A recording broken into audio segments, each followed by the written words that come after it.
હવે સમાજના સન્માનનો મુદ્દો ઉઠ્યો। કૌશિક વેકરિયા વિરુદ્ધ લેટર કાંડમાં કોંગ્રેસ ખુલીને મેદાનમાં આવી છે। લેટર કાંડમાં મહિલા આરોપી મુદ્દે પાટીદાર સમાજને સંબોધીને પત્ર લખવામાં આવ્યો। જિલ્લા કોંગ્રેસ પ્રમુખ પ્રતાપ દુધાતે પોલીસ પર આરોપ લગાવ્યો છે કે ભાજપ નેતાનો અહમ સંતોષવા પોલીસે કાયદાથી વિરુદ્ધનું કૃત્ય કર્યું। કમ્પ્યુટર ઓપરેટર યુવતીને લેટર કાંડમાં આરોપી બનાવાય છે। પાટીદાર સમાજની સંસ્થાઓના તમામ અગ્રણીઓને પણ આ અંગે પત્ર લખવામાં આવ્યો। પ્રદેશ મહિલા કોંગ્રેસના અધ્યક્ષ જેની ઠુમ્મરે પણ રોષ ઠાલવ્યો। રાતના 12 વાગ્યે મહિલાની ધરપકડ કરી સરઘસ કાઢવું એ ગેરબંધારણીય હોવાનું તેમણે જણાવ્યું છે। પાટીદાર દીકરીને આરોપી બનાવી સરઘસ કાઢવામાં આવ્યું। કોઈ પણ દીકરી કે સ્ત્રી પર ખોટો અન્યાય સહન નહીં કરવામાં આવે। વધુ જાણકારી આપી રહ્યા છે સંવાદદાતા ફારૂક કાદરી। ફારૂક, લેટર કાંડમાં હવે સમાજના સન્માનનો મુદ્દો પણ આવ્યો, જેની ઠુમ્મરે પણ આ અંગે રજૂઆત કરી છે। શું વધુ અપડેટ?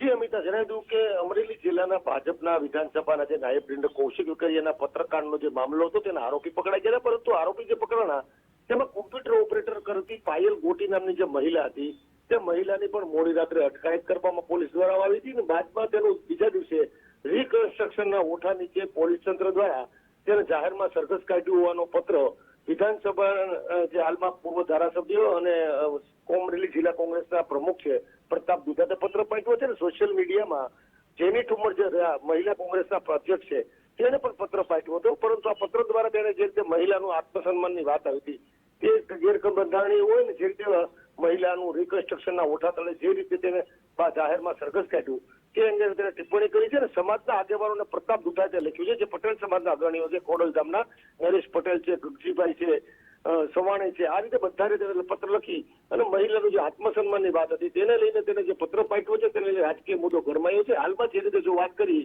તો ભાજપના નેતાઓ પોતાનો આત્મસંતોષ ને અહમ જે ગવાણો છે તેને લઈને મહિલા માટે જે રીતે અત્યાચાર થયો હોવાની પણ પત્રમાં ઉલ્લેખ કર્યો છે અને મુખ્યમંત્રી સહિત ગૃહમંત્રીને પણ પત્ર દ્વારા રજૂઆત કરીને પોલીસ તંત્રને પણ રજૂઆત કરીને આજે કાંઈ ગેરબંધારણીય કૃત્ય કર્યું છે તેને લઈને સોશિયલ મીડિયામાં પત્ર છે તે વાયરલ થયો છે। પ્રતાપ દુધાત અને જેની ઠુમ્મરના જે રીતે પત્રો છે તેને લઈને અમરેલી જિલ્લાના રાજકારણમાં ખળભળાટ મચી ગયો છે। જી આભાર ફારૂક જાણકારી આપવા માટે। તો આ લેટર કાંડ જેને લઈને હજુ પણ તેની અસરો વર્તાઈ રહી છે, ખાસ કરીને જે પોલીસની કાર્યવાહી છે તેને લઈને હવે કોંગ્રેસ સામે આવી છે, મેદાનમાં ઉતરી છે। અમારી સાથે અમારા સહયોગી વિજય દેસાઈ પણ જોડાયેલા છે। વિજય, આ જે લેટર કાંડ છે એક રીતે જોવા જઈએ તો આ કાંડ વધુ ને વધુ વિવાદ પકડી રહ્યો હોય તેવું લાગી રહ્યું છે, કારણ કે એક તરફ સમાજ પણ હવે સમાજના માન મોભાનો અને માન મર્યાદાનો મુદ્દો સામે આવ્યો છે, બીજી તરફ પાટીદાર દીકરી પર અન્યાયની વાત જેની ઠુમ્મરે કરી છે। ભાજપ વર્સિસ ભાજપની લડાઈમાં અમરેલી જિલ્લામાં હવે કોંગ્રેસે પણ ઝંપલાવ્યું છે અને આ ઝંપલાવાનો મુદ્દો બન્યો છે પોલીસની કાર્યવાહી અને પાટીદાર સમાજની દીકરી સાથે થઈ રહેલા અન્યાયનો મુદ્દો ઉઠાવાયો છે।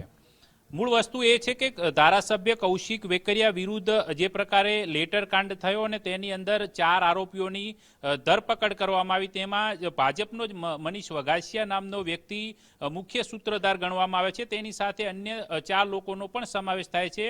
આ તમામનું પોલીસે જે રીતે 29મી ડિસેમ્બરે જે રિકન્સ્ટ્રક્શનના નામ પર જે સરઘસ કાઢ્યું તે મુદ્દે કોંગ્રેસ આક્રમક બની છે અને કોંગ્રેસે સીધી જ રીતે હવે પાટીદાર સમાજની જે સંસ્થાઓ છે તેના તમામ અગ્રણીઓને પણ પત્ર લખ્યો છે પ્રતાપ દુધાતે।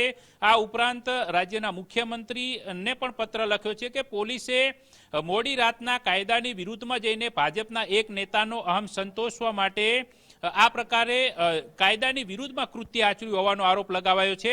એટલે આ જોતા હવે રાજકારણની અંદર આ અમરેલીના જે લેટર કાંડ છે તેની અંદર એક વધુ ટ્વિસ્ટ જોવા મળી શકે છે, કારણ કે પ્રદેશ મહિલા કોંગ્રેસના નેતા જેની ઠુમ્મરે પણ સીધી રીતે કહ્યું છે કે મોડી રાતે જઈને દીકરીને ઘરમાંથી ઉઠાવી લઈ જવી અને પછી તેના સરઘસ કાઢવા અને આ પ્રકારે જો ડ્રગ્સ કે નશાના અન્ય જે આરોપીઓ છે જે ખુલ્લેઆમ ફરી રહ્યા છે એવા લોકોના જો સરઘસ કાઢ્યા હોત તો અમરેલીના નાથ કે નાયક બની શક્યા હોત। એટલે સીધી આડકતરી રીતે તેમને કૌશિક વેકરિયા પર નિશાન સાધ્યું હતું। આ ઉપરાંત જે જિલ્લાના તમામ જે સાંસદ અને ધારાસભ્યો છે તેમને પણ સંબોધીને જેની ઠુમ્મરે આકરા પ્રહારો સોશિયલ મીડિયામાં કર્યા છે, પરંતુ જોવાનું એ રહે છે કે આ મુદ્દો જે મૂળ છે ભાજપ વર્સિસ ભાજપનો, કારણ કે મૂળ વાત હતી જે નવી નિયુક્તિ સંગઠનમાં ચાલી રહી છે તેની અંદર પોતાને હોદ્દો મળે તે માટે એક પ્રકારે તાલુકા પંચાયતનો જે લેટર પેડ છે એનો કથિત રીતે દુરુપયોગ કરીને એ કૌશિક વેકરિયા વિરુદ્ધ છે તેને સોશિયલ મીડિયામાં વાયરલ કરવામાં આવ્યો હતો. તેની અંદર કેટલાક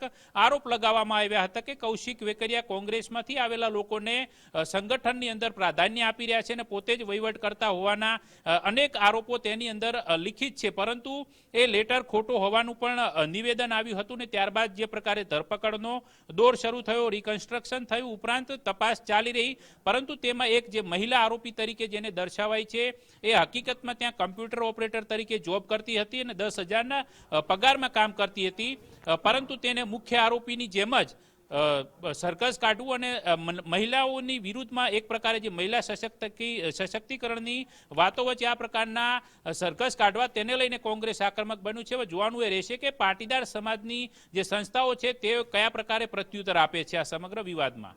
જી, આભાર આપનો જાણકારી આપવા માટે.